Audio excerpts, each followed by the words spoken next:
is Jocelyn Hilling. Thank you for joining me. This video is going to be about grief, loss, death, and life. Today's actually a very particular day for me. I've been grieving over the last couple days. My birthday is coming up on very soon, probably within the week. And I've always dreaded my birthday. I mean, who wants to get older every year? And as a kid, you just want to get older. And so, but I never really enjoyed my birthdays as a kid. I was allergic to everything or locked up in some place. I always think about my mother on my birthday because when I gave birth to my children, they were both born within 10 days of my birthday, very early. And I wanted nothing more than to give my birthday to them, so I never had to celebrate mine again. So everything made complete sense that they chose to come early and greet me with their presence. I made choices with my daughter when I was pregnant, and it was very hard on my body, but my hormones were amazing. And my body struggled. My back has always struggled. I've been paralyzed many times. I've died many times. The first time I died was actually at the age of 5. And then I died again, probably several times between the ages of 16 and 17. No, 14 and 17, yeah. I have no clue how many times I died or entered into a state of concussion or coma. States of consciousness and awareness are very similar to a spiritual realm. The practice of shamanism is a practice of what I would call magic, when you're tied into the consciousness of the land and the cosmos, or the land and the sky, the land and divinity. The land is our grounding force. You have to be grounded on the land. That's why we talk about trees and nature. Many times in our culture, we're grounded to a piece of technology or a desk, or we're rooted to a belief system in our mind. Every single time we're grounded to a particular topic or belief and way of life, we become stuck and dead in that place. I teach what I would call universalism, how to be enlightened in an American culture, which is a different existence. It's very hard because of so many different attributes here in this culture. Honestly, I live in Sedona, kind of remotely most of the time in silence. I'm a telepathic shaman, so honestly, I can feel things going on here. But today what I want to talk about is when we have things going on here, it disconnects us from here. And spirit lives out here in this world, which I would call an energy, a source, a force. But it's something that you can't see. It's outside of your body. This is the same force that I deconstructed in mental health, which I would call as ego. And when I worked my way through ego, deconstructed ego, found out about superior consciousness or superego, states of awareness and being, many things play a part in our existence in a human reality. One of the big things that happens to trigger somebody for misalignment is what I would call it, is grief and loss. Not just grief and loss of a loved one. Grief and loss, period. I studied every modality in therapy. I studied every type of psychology, and I studied human behavior, sexuality, grief and loss, death and dying. There's two things that correlate with one another. One is trauma causes mental health. Whether it's physical trauma, emotional trauma, mental trauma, trauma within the brain or the nervous system, if you experience some type of trauma even if it's passed down in cellular trauma to form a personality disorder. Those types of traumas are formed in utero before you even have a chance at life. And other mental health conditions are caused by misalignments. And then you have physical conditions, real ones. And I'm not saying mental health isn't real. It's very, very real. Mental health is a very real thing. And it's happening. And things are changing within people's brains and bodies. And modalities need to be expanded. And I teach people that struggle with those illnesses very different than I teach someone that I would say is intuitive or experienced death and dying, or they're on a shamanic path. Because you have to have some level of awareness to be able to see life different. Dying provides you one level of awareness, and life provides you with another type. And so does birth. Grief occurs when we transition in life. We go through life transitions. We have holograms and selves outside of us that are already designed, that hold purpose, meaning, and value. And these holograms literally will start to deteriorate and crumble and push at you. So you push forward, stepping into who you were supposed to be, who you were designed to be. And do you know who that person is? It's you, right here. This part of you is your inner child. This part of you is your heart. This part of you is locked in a heart-shaped box, is what I call it. Because I see force fields around the heart. This is one of the hardest places to get to. Because we have stories that don't want to be released because of pain, shame, and suffering. We feel guilty, we feel remorseful for decisions we've made in the past. So we don't want to seek out help. And that's fine. And there's other ways to get help. Excuse me for a second. I'm actually going to invite you guys to do a ceremony with me. So, on the topic of grief, death, dying, I thought it would be really cool to kind of walk you guys through what I would do or what I have done to honor my mother and a grieving process that occurs with myself. So I now feel grief out here, and I feel it coming. I like to use the phrase, it's great to be confused, because after confusion comes clarity. Always, always. If you're confused and you ask the right questions, you'll be provided with clarity. Most of the time, we're not looking for clarity. We're looking for our own solutions and our own answers. Clarity is different.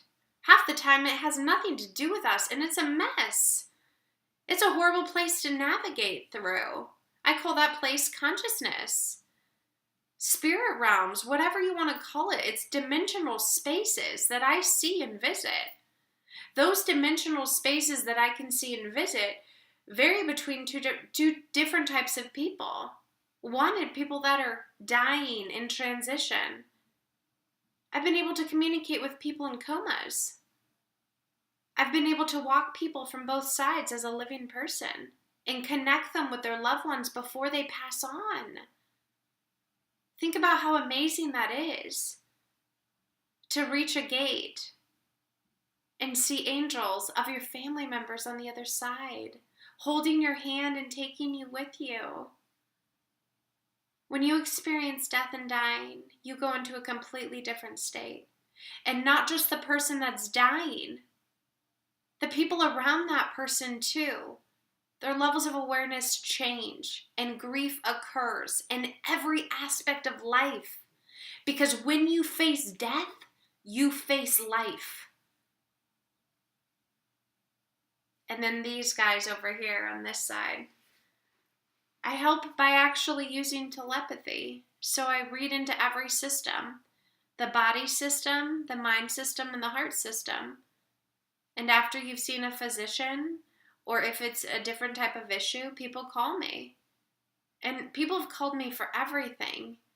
I mean, food poisoning, rashes. I mean, if their date is okay. I mean, random things. Most of the time, people reach out to me because they're in a state of fear. Fear triggers death and life. It's only through the surrender of fear and the surrender of pain and discomfort and dis-ease that allows us to truly rid our bodies of disease. Many people have already chosen to do their bodies in a different way, do their lives in a different way, and that's fine. And then there's people that maybe need a different type of help, and that's what I'm here for. So I'm going to walk you guys through what I would call my type of ceremony or ritual. These are things I've always done by myself, my entire life actually. I just wasn't aware of it completely. I wasn't clear about it. And I'm coming to a closure of my life paths. And so this is celebration of a new life and also a grief of an old life. Because when we transition in life, we need to grieve that old life. And I had to grieve my practice. I had to grieve a lot of things. I built that life for 18 years and then it was gone in an instant. When we start to work towards our path, it naturally unfolds and it's there right in front of us. And the only thing that stops us from walking down that path is fear. Fear of the unknown. Those dark spaces that you visit, they can take you places. Just very similar to a journey or a ceremony. You go spaces that you would never imagine possible. We've used technology on each other, technology to evolve consciousness. We've also used technology on each other that changes our body's ability to develop enzymes and other things.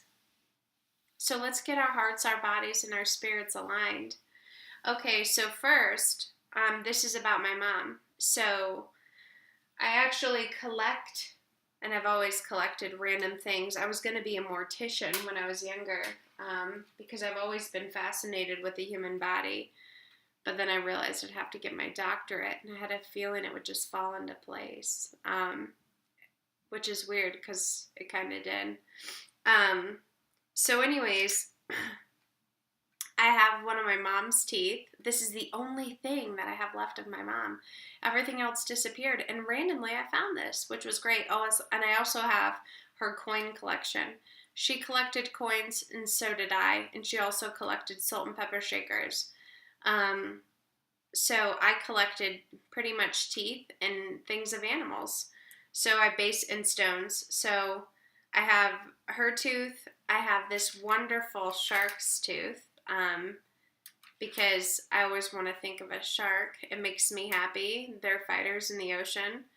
I also have some of my daughter's teeth to symbolize the love that I have for our family, our genetics, our genes, and thank you, Mom, for bringing me life so that I can then bring my daughter life.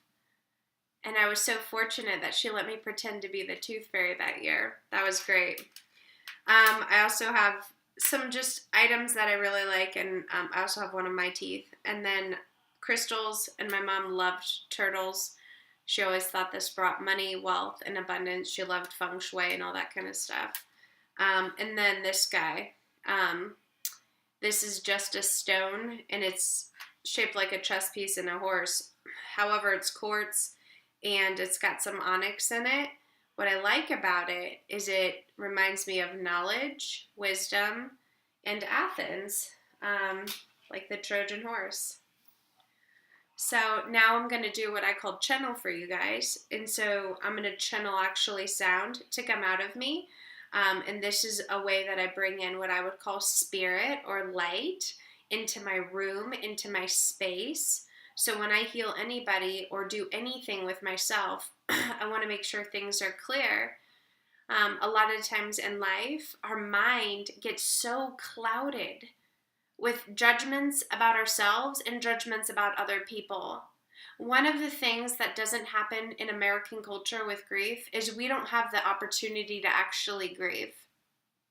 People expect us to be fine right after grief and get back to work. I went back to work 3 days after I had my son.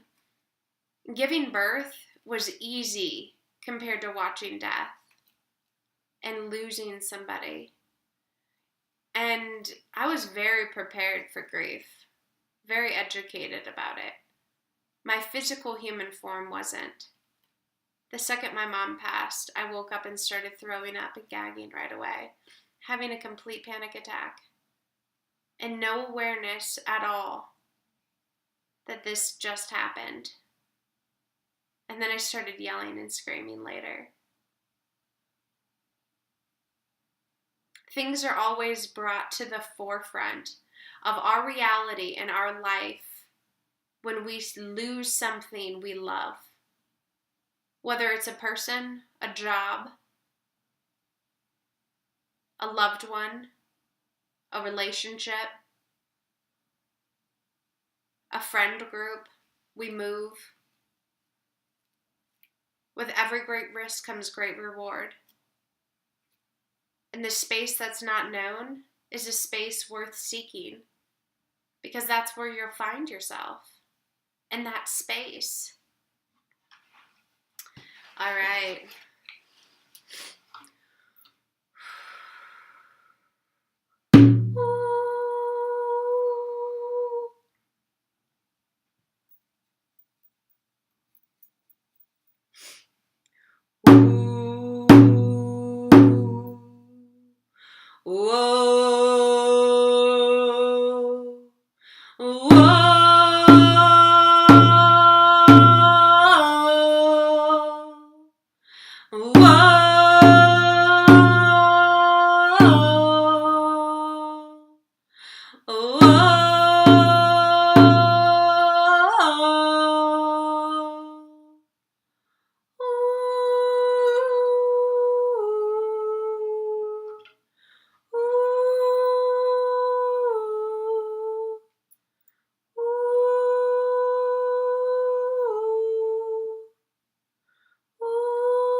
Butterfly, beautiful blue butterfly, be with me, lead me, guide me, show me your peacock eyes. Spirit soar,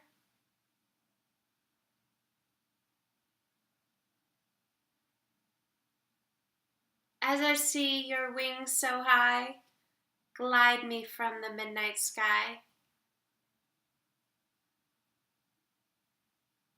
Your beauty not blind to any one queen.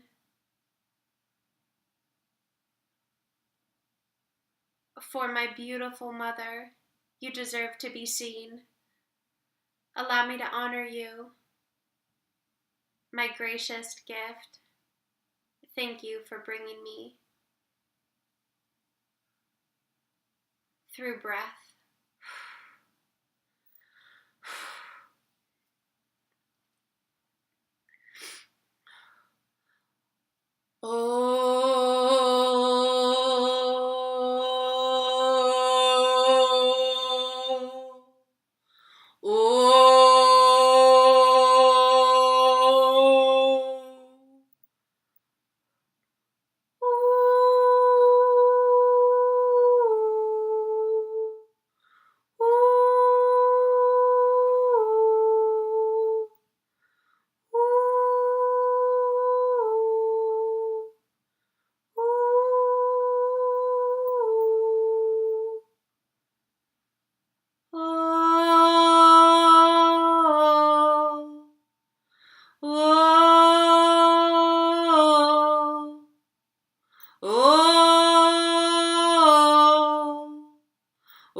My mom was so cool. What a beautiful woman. And what a blessing to be able to communicate with her still and see her in heaven at the same time. Spirits have the capacity to travel in any realm, and so does spirit. One is spirited, and one is full of it. Our bodies are meant to be full of life and hold the depth of no judgment, no right and wrong. There's always a yin and a yang. There's always balance, and there's always harmony. You can find harmony through loss, through death, because life is right on the other side. Blessings. Have a beautiful evening. Thank you so much for joining me with this ceremony and this time. I'm going to continue out this evening and continue on with my grief process probably for a little while. Blessings, and I wish you all